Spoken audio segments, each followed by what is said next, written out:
Bismillahirrahmanirrahim. Alhamdulillah. Alhamdulillahilladzi khalaqal mauta wal hayata liyabluwakum ayyukum ahsanu amala. Amma ba'du. Ibu-ibu, bapak-bapak jamaah yang dirahmati Allah Subhanahu wa taala, alhamdulillah kita pada sepertiga malam ini masih dikumpulkan oleh Allah dalam rangka kita beristighfar, dalam rangka kita mengisi waktu di malam-malam Ramadan. Mudah-mudahan kita semua mendapatkan ampunan, mendapatkan maghfirah dari Allah Subhanahu wa taala. Amin ya Allah ya rabbal alamin.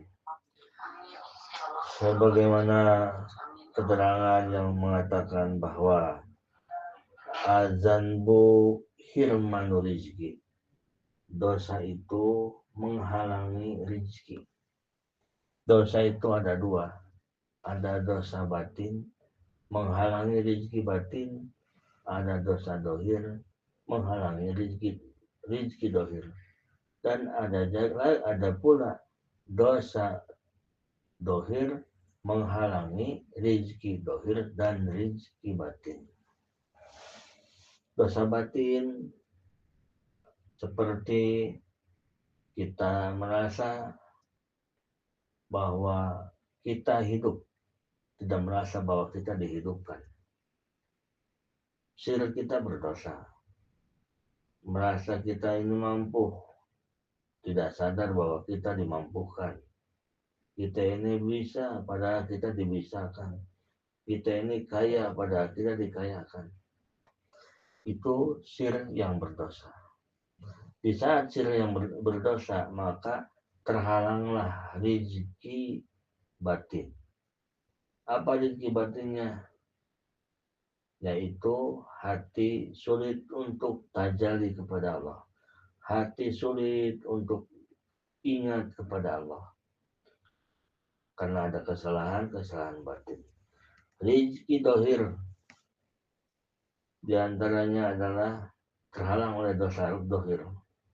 Dosa zina, dosa judi, dosa mabuk, dosa segalanya itu menjadikan penghalang bagi datangnya rezeki dohir.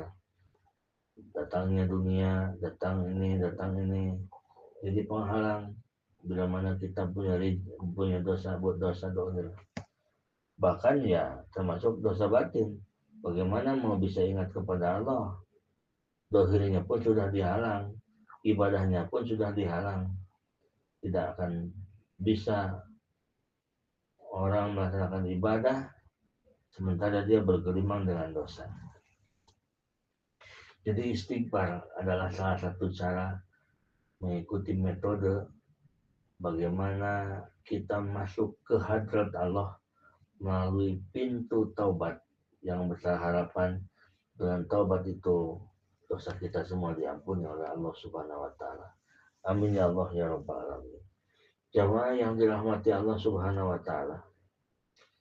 Seyogianya kalau kita menyadari, mudah-mudahan di sepertiga malam ini nyerap karena lagi dalam keadaan hening dunia. Kalau kita sadari fakir, kaya, bodoh, pintar, itu semua ibarat sebuah corak warna. Corak warna. Baik warna itu hijau, kuning, merah, warna itu hitam. Misalkan di kain ada warna hitam, kain ada warna hijau. Asal semua bahannya itu dari wool, maka berharga.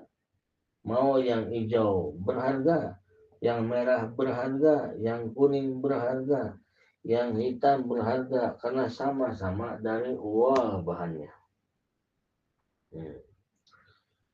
Maksudnya itu menjadi seorang yang fakir tidak apa-apa kita. Hati ini ridho. Bukan berarti kita ditetapkan jadi orang fakir terdiam diri, bukan. Urusan ikhtiar itu kan urusan kaki, urusan pikiran, urusan tangan. Ini hati nih, hati kita nih, ini sedang mempelajari hati. Jadi si hati kita itu bila kita ditetapkan oleh Allah menjadi orang yang fakir, tidak apa-apa. Yang penting dengan kefakiran itu bisa wusul kepada Allah, bisa sampai kepada Allah. Allah jadikan orang kaya, asal wusul sampai ke Allah. Allah jadikan kita terkena musibah, asal menjadi sampai kepada Allah. Allah berikan kita nikmat-nikmat, asal bisa sampai kepada Allah. Allah jadikan kita orang pintar, asal bisa sampai dengan kepintaran itu kepada Allah. Jadi tujuannya adalah wusul ilallah. Dimanapun diposisikan oleh Allah, yang penting kita bisa wusul ilallah. Oleh karena itu, ada ulama mengatakan, syarat lancar urusan hasil maksud kita, urusan lancar maksud hasil adalah harus ridho dengan pengaturan Allah.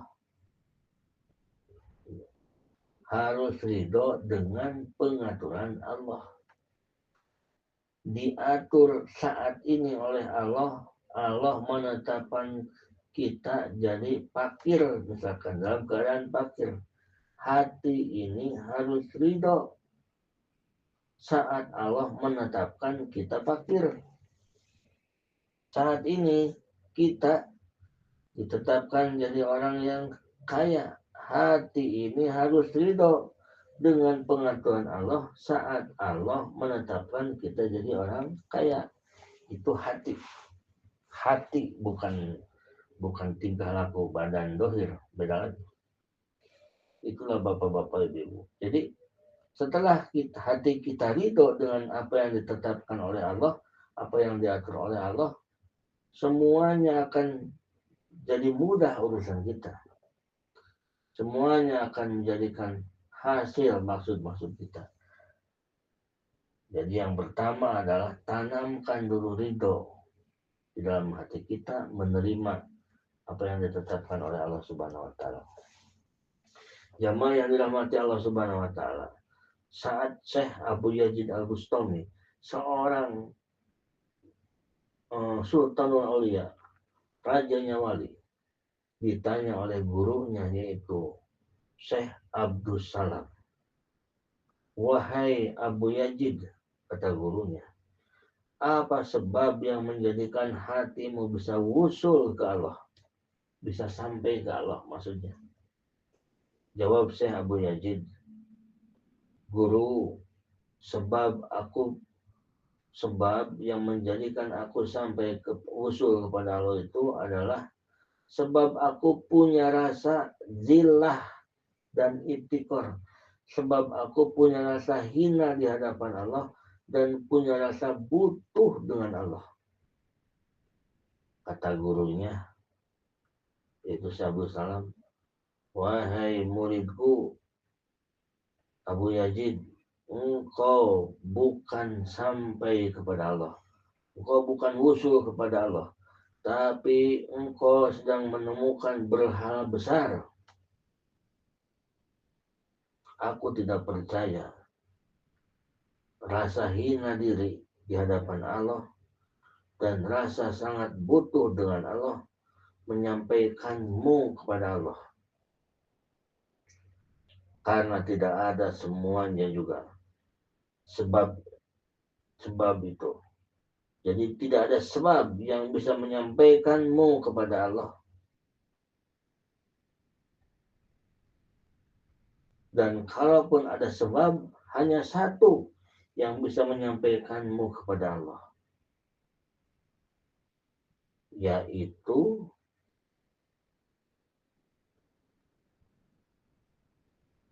sebab engkau disampaikan pada Allah oleh Allah hingga engkau sampai kepada Allah, atau bahasanya usul. Begini biar enak bahasanya begini. Tidak ada sesuatu juga sebab itu cuma satu. Jadi engkau mengatakan bahwa engkau usul kepada Allah itu karena rasa hina diri dan rasa butuh dengan Allah. Tidak, aku tidak percaya. Karena tidak ada sesuatu sebab yang menjadikan seseorang usul kepada Allah, kecuali Allah lah yang menyampaikan engkau kepada Allah.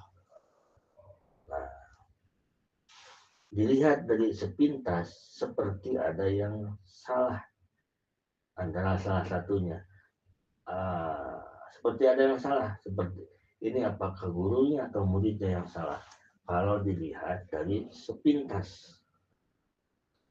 Padahal tidak ada yang salah, dua-duanya benar. Karena gurunya sedang di makom jam'ul jam'i, majrub. Muridnya sedang di makom bako. Muridnya membicarakan sebab pada perasaan hina dan sangat butuh kepada Allah, itu di lisan saja. Sababun dohirun. Kalau di dalam hati Syekh Abu Yazid Al-Bustami, Allah lah yang menyampaikan aku kepadanya. Sama. Nah, kalau gurunya Syekh Abdul Salam, dia sedang lupa dengan makhluk sehingga dia tidak percaya ada sesuatu yang bisa menyampaikan kepada Allah kecuali Allah yang menyampaikannya.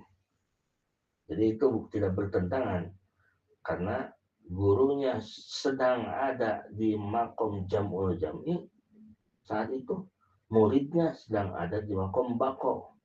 Makom bako itu adalah makom ingat kepada Allah, tidak lupa dengan makhluk. Kalau makom jam'ul jam'i sedang ingat kepada Allah, lupa dengan yang lainnya. Gitu. Jadi jika hakikat mentiadakan syariat, itu jadi kafir Jabariyah. Kita hakikat nih, ngaji hakikat mentiadakan syariat, itu kafir Jabariyah.